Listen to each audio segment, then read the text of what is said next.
there's a cartoon that just got released called Nashville Saturday Night.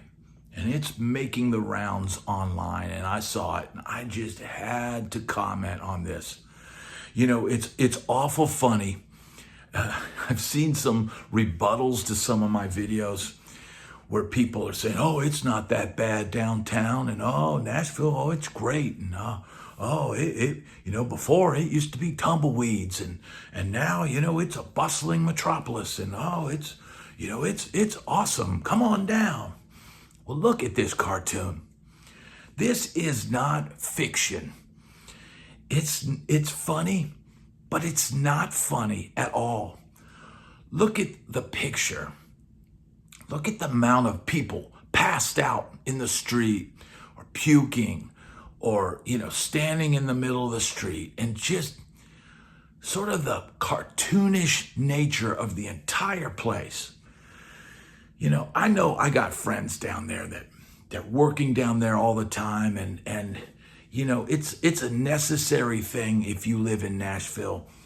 You're gonna have to make your trips down there to work, and I get it. But man, Nashville, it used to be that the locals would stay away from downtown during 1 week out of the year, and that was for the CMA Fest.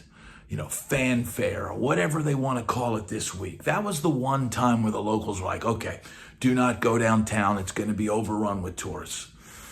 But now it doesn't matter whether it's a Monday or a Tuesday or what day of the week. Yes, there is a slow season in Nashville, and it's generally in the winter. But man, I've gone down there with my wife on a Monday night, and she's like, why are all these people down here? I said, it's what Nashville is now. It just is. It's become this big, it's like Mardi Gras on steroids. It's like New Orleans on steroids. Look at the images in this cartoon. It just shows the cartoonish, atmosphere and behavior that's going on down there. People being overserved.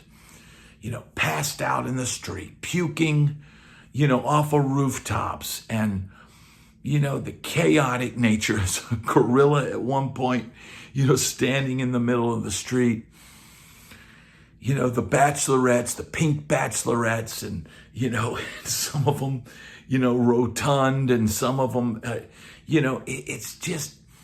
it's a madhouse down there. Now, I know, like I said, there's been some rebuttal videos, and they say, oh, Nashville, oh, it's not that bad, and oh, it's, it's just doom and gloom and all this. And man, like I said, I got friends that are still there, and they're still having to play down there. But man, if they could play and be outside of that madness and have a good place to park, where they could, get in and out of there quickly, and, have a, respectful path that they could get their gear in and out of there. I mean, that was one of the most frustrating things for me, is going down there, playing for 4 hours, and then trying to wheel your amp and your pedal board and your 2 guitar cases through that crowd.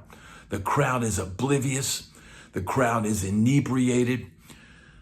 The crowd shows no compassion, no situational awareness of anything. You're literally, excuse me, just trying to manhandle your way through the crowd. Your stuff can fall off your dolly.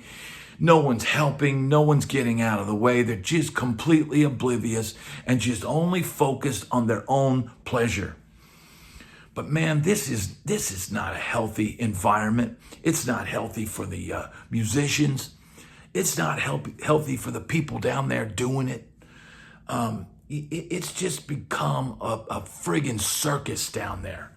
And frankly, it's embarrassing. Nashville Saturday Night. Notice one of the clubs is called the Hellhole.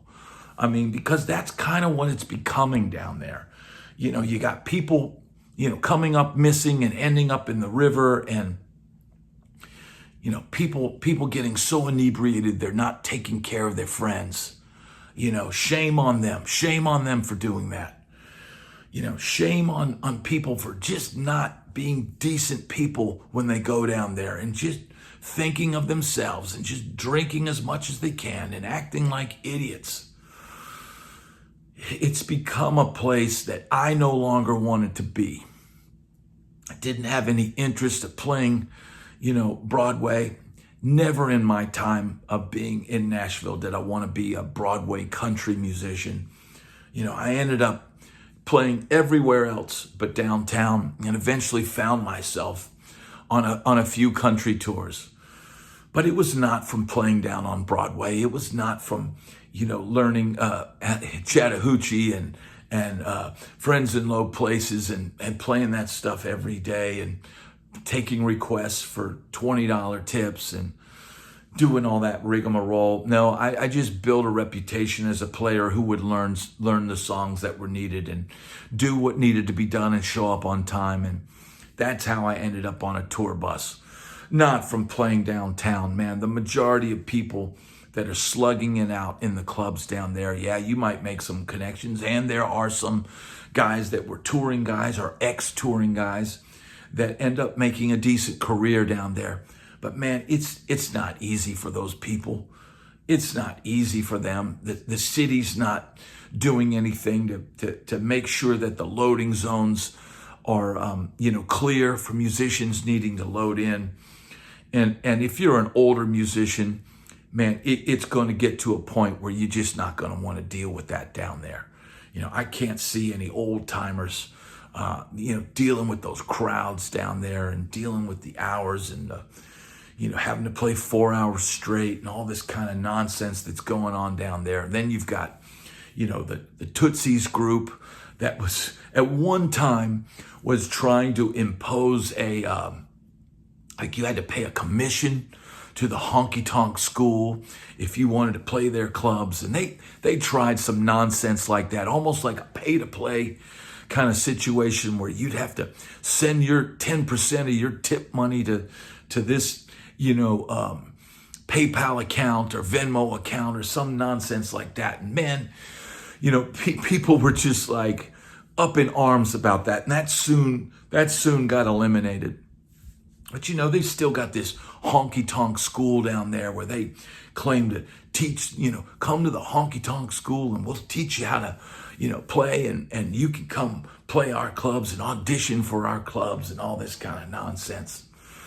Man, real players don't have to do that. Real players, are able to get gigs and go down there and talk to a few people and not have to be beholden to this group. And they'll end up playing those same clubs either way. They'll end up playing those same clubs.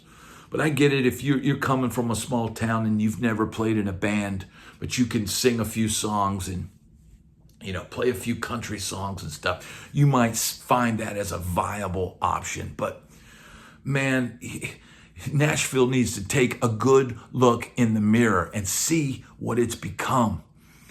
Is it becoming a joke? Yes, absolutely. So don't, I get it, man. You got to work.